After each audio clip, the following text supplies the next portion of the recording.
दे धडक बेधडक आपल्या परिसरातील ताज्या घडामोडी, घटना, समस्या, विविध क्षेत्रातील सर्वदूर बातम्या पाहण्यासाठी लोकशक्ती लाईव्ह न्यूज चॅनलला सबस्क्राईब करा आणि नोटिफिकेशन मिळवण्यासाठी बेल आयकॉनला प्रेस करा। पुणे धनकवडी येथून निघालेल्या एका कारचालकाने आपण आपले जीवन संपवत असल्याचा मेसेज पत्नीच्या मोबाईलवर पाठवला। त्यानंतर या व्यक्तीने आपलं आयुष्य संपवलं। रायगड जिल्ह्यातील वरंदा घाटाजवळ असलेल्या भोर हद्दीत ही घटना घडली। श्रीकांत विलास देशमुख असे या व्यक्तीचे नाव आहे। श्रीकांतच्या पत्नीने तात्काळ याची माहिती भोर पोलिसांना दिली। भोर पोलिसांच्या व भोईराज रेस्क्यू टीम यांच्या मदतीने रायगड जिल्ह्यातील वरंदा घाटाजवळ असलेल्या ठिकाणी श्रीकांतचा मृतदेह शोधण्यात रविवारी रात्री उशिरा यश आले। दरम्यान श्रीकांतचे घरात पत्नीसोबत भांडण झालं होतं।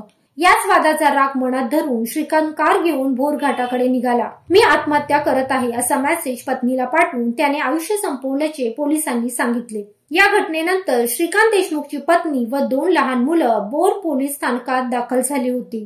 श्रीकांत यांचा रात्री मृतदेह सापडल्यानंतर सगळे सोपस्कार पार पडल्यानंतर हा मृतदेह त्यांच्या पत्नीच्या व नातेवाईकांच्या ताब्यात देण्यात आला। श्रीकांत देशमुखने इतके टोकाचे पाऊल का उचलले याबाबत आता भोर पोलीस पुढील तपास करत आहेत। पत्नीसोबत वाद झाल्याचे प्राथमिक कारण समोर आले आहे।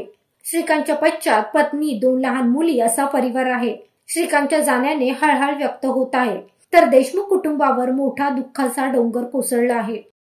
लोकशक्ती लाईव्ह साठी न्यूज ब्युरो, महाड। अशाच सच्चाई दर्शवणाऱ्या बातम्या पाहण्यासाठी लोकशक्ती लाईव्ह न्यूज चॅनलला लाईक करा, शेअर करा आणि सबस्क्राईब करा।